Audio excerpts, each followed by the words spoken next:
Instructor D's eyes flickered with disbelief as he scanned the report, his typically sleek silver-tipped feathers ruffled in alarm. "Are you certain they disregard established procedure?" he queried. Gall, the junior researcher, replied, his voice trembling, "Affirmative, sir. The humans, they simply bypass them." He proffered another data pad to D, loaded with recordings and documentation from recent human endeavors. "We've observed them for months. They achieve results, but it's chaotic." D focused on the screen, where a group of humans in a vast desert appeared engaged in some sort of experiment. A closer look revealed sheer bedlam, equipment strewn about, overlapping conversations, and one individual off to the side consuming a peculiar beverage while seemingly directing operations. "Is that a drink? During a mission?" D squawked, incredulous. The Adunan ship had orbited Earth for weeks, monitoring the humans, especially their scientific teams, universally known as Deathworlders. Humans were infamous for flourishing in environments that would send other species scrambling for the nearest spaceport. Earth itself, with its volatile climate, natural calamities, and voracious wildlife, testified to their resilience. Yet D, head of the Adunan Safety and Procedural Academy, struggled to comprehend their behavior. "Commander D," Gall interrupted, clearing his throat, "the Earth delegation awaits. They wish to demonstrate their standard procedures." With the Earth delegation waiting, Commander D smoothed his ruffled feathers, bracing himself for what he envisioned as a slow-motion meteor crash. He expected a chaotic arrival, but the small group of aliens, in their precisely fitted exosuits and gleaming visors, landed gracefully in front of the human research facility. The Earth's atmosphere was tolerable for the Adonans, albeit uncomfortable. The humans had invited them to witness a routine mission launch, something they assured D was perfectly safe. He remained skeptical. Inside, they were greeted by Dr. Eli Flores, a human scientist who, in stark contrast to the Adonans' meticulous attire, sported a well-worn jacket. His relaxed grin, as if they weren't about to embark on a potentially explosive operation, unnerved D. "Glad you could make it," Flores beamed. "You're in for a treat." D exchanged glances with Gall, his assistant, who looked on the verge of a breakdown. "Is he joking?" Gall whispered. "He's smiling. They're about to handle volatile plasma, and his smiling asterisk?" "Yes," D muttered grimly. "I see it. This is what I feared." As they proceeded further into the facility, the Adonans were shown the preparation area. To their dismay, the human version of preparation appeared to consist of haphazardly assembling equipment, incomplete checklists, and what appeared to be a nap in progress. D felt a knot tighten in his throat. "Are they even conscious?" Flores, noticing D's alarm, clapped him on the shoulder. "Don't worry, that's Frank. He wakes up when the alarms go off. Besides," he added, "we're on a schedule here. Can't waste time ticking boxes, right?" D blinked. "But that's the purpose of the boxes." The moment they stepped into the observation room, D's feathers ruffled instinctively, a primal sense of impending doom washing over him. The human control room was a whirlwind of activity, but not the kind D expected. Humans laughed, chatted, and tossed crumpled paper balls at each other, while giant screens displayed critical mission data. To the Adonans, it wasn't just unprofessional, it was utterly bewildering. Dr. Flores strolled to a console and, with a few casual button presses, initiated the countdown for the plasma containment experiment.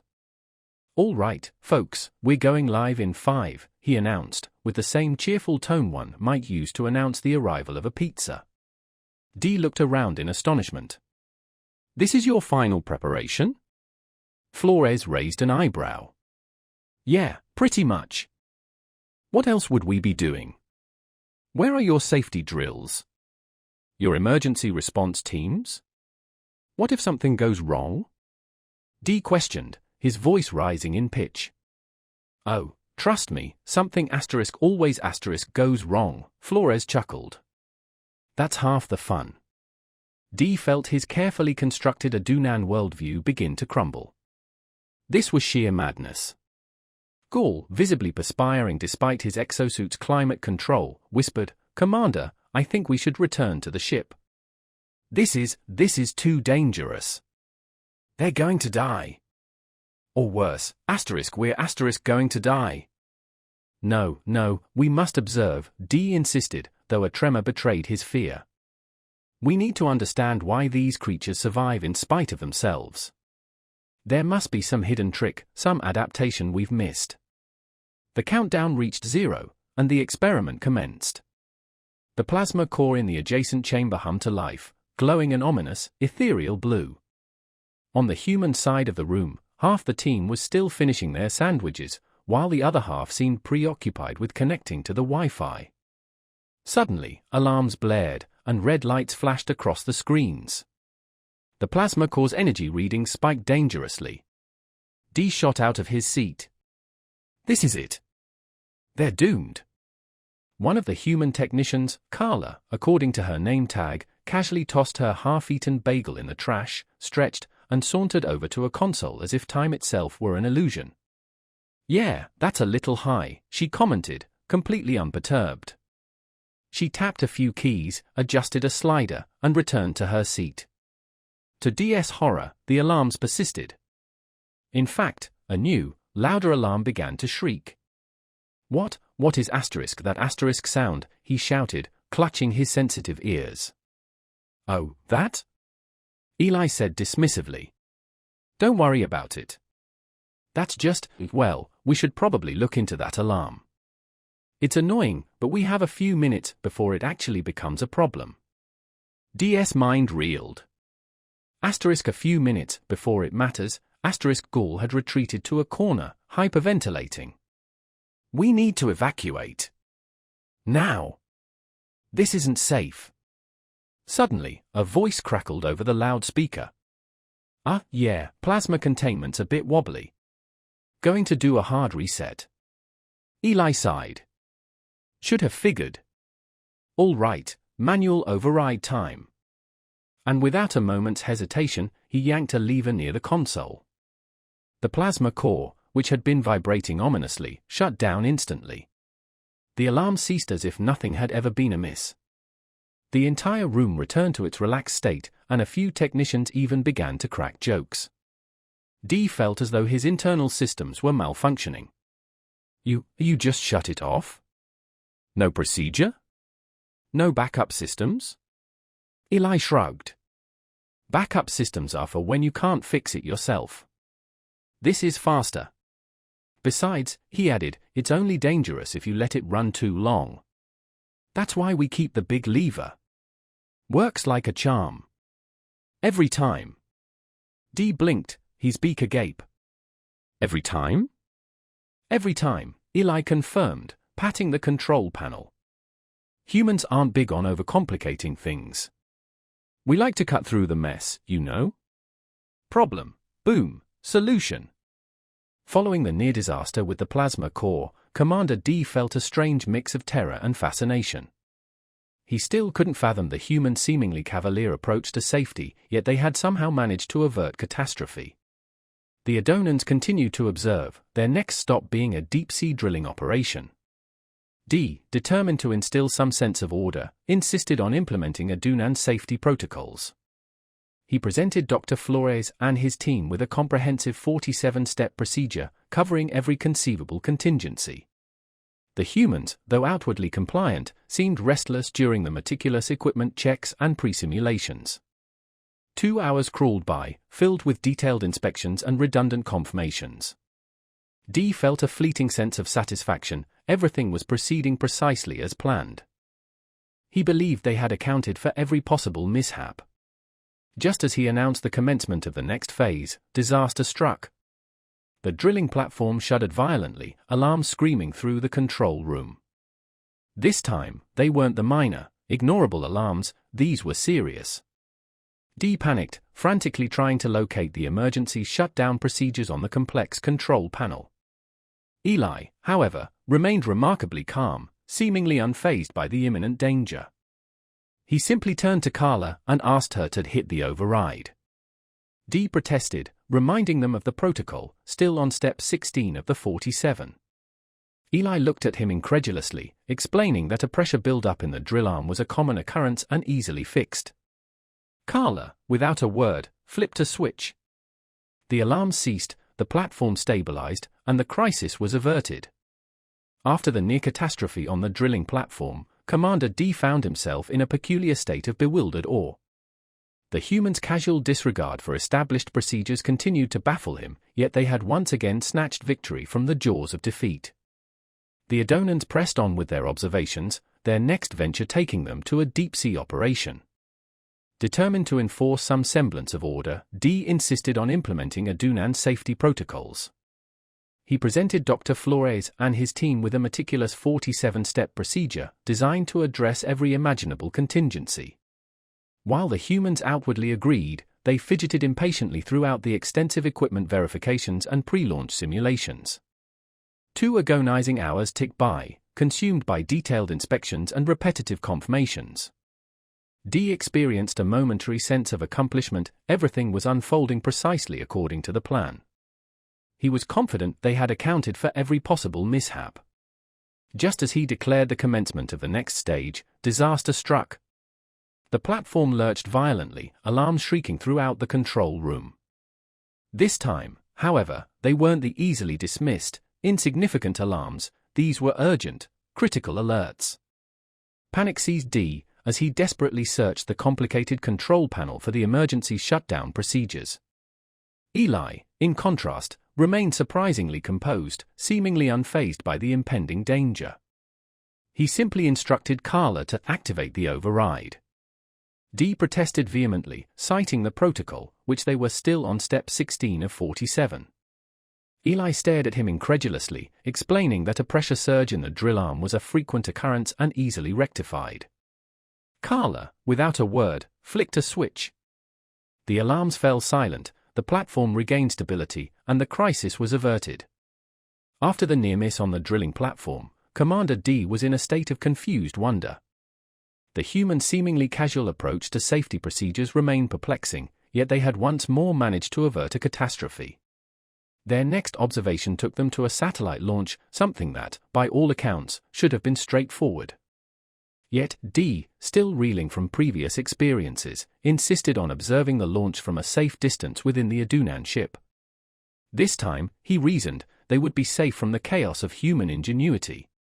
The launch commenced flawlessly, the satellite ascending gracefully into the Earth's atmosphere. For a moment, D felt a sense of relief. Perhaps, he thought, this time the humans would follow procedure. But his hope was short-lived. Alarms suddenly blared within the human control center, warning of a critical booster malfunction. D watched in horror as the telemetry data went haywire. The humans, however, seemed almost bored. Lost the booster, one technician commented, as if it were a minor inconvenience. Should probably fix that, another added, before casually grabbing a snack. D's feathers bristled. Fix it? How? The satellite is doomed. He watched as Dr. Flores, with the same calm demeanor he had displayed during the previous crises, simply instructed Carla to initiate the manual override. D was bewildered. Manual override? For a satellite launch? That's preposterous.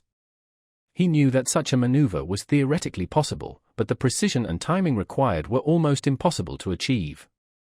Yet, Carla, with a nonchalant shrug, activated a small handheld device.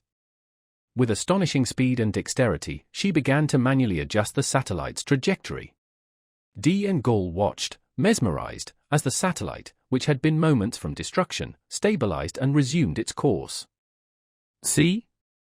No problem, Carla announced, putting the device away as if it were a common household tool. D felt his understanding of the universe tilt on its axis. Back on the Adonan ship, Commander D sat in quiet contemplation, gazing at the blue and green sphere of Earth shrinking in the viewport. Gaul stood beside him, equally pensive, his usually impeccable feathers slightly askew, a silent testament to the mental upheaval he'd experienced. Commander, Gaul began hesitantly, what do we do now? D didn't respond immediately. He was still replaying the events in the human control room, their nonchalant confidence, their effortless navigation of chaos, the casual disregard for every protocol he held sacred. They shouldn't have survived, Dee finally murmured, more to himself than Gaul. Logically, statistically, they should have failed. Gaul nodded slowly. But they didn't. Dee turned to his junior officer, his eyes narrowing. That's precisely the issue, Gaul. They never do. They bend the rules, disregard procedures, and somehow, they always prevail. It contradicts everything we've been taught. Yes, Gaul agreed, but perhaps we've been approaching this from the wrong angle. Dee tilted his head, intrigued. Explain. Gaul hesitated, his typical nervousness surfacing. Commander, you witnessed their response today. We both did. The humans, they aren't negligent. They've simply adapted differently. They don't anticipate everything going perfectly, as we do. They expect complications, and they're prepared when they arise. It's not about preventing failure, it's about managing it effectively when it occurs. Dee considered this quietly. But the protocols, the procedures, those are designed to safeguard us. Perhaps, Gaul ventured, perhaps they are effective in environments with greater predictability. But on a death world like Earth, predictability is a myth. Dee returned his gaze to the receding Earth, the planet spinning serenely in the vastness of space. He had dedicated his life to instructing others in disaster prevention, in adhering rigidly to established procedures. Yet here was an entire species whose survival hinged on adapting to disaster, on trusting their instincts over any checklist. They operate on a different plane, Dee realized aloud, his voice soft. They've mastered something we've never even considered, the art of surviving the unknown. The following day, the Adunan delegation met with the humans once more. Eli Flores greeted them with his characteristic grin, although he seemed to detect a change in Dee's demeanor. So, Eli began, leaning casually against a console. How'd we do? Still in one piece, right? He chuckled, but Dee didn't respond with his usual exasperation. Instead, he simply nodded. You managed the situation effectively. Eli blinked, clearly taken aback. Wait, you're not going to lecture me about protocols? Dee sighed. No. I believe we've come to understand something about your species. You don't require protocols in the same way we do. Gaul, still slightly apprehensive, added, what we're trying to convey is that we misjudged you. We perceived recklessness, but now we see that your methods are functional. It's not that you disregard safety, you simply prioritize it differently. Eli's smile broadened. Now you're getting it. We don't take risks for the thrill of it. We simply understand that if you spend all your time trying to avoid every potential problem, you'll never accomplish anything. Earth doesn't allow for endless planning. You have to learn to react, sometimes, decisively. Dee drew a deep breath. I don't believe we will ever fully embrace your methods, but I comprehend now why you operate as you do.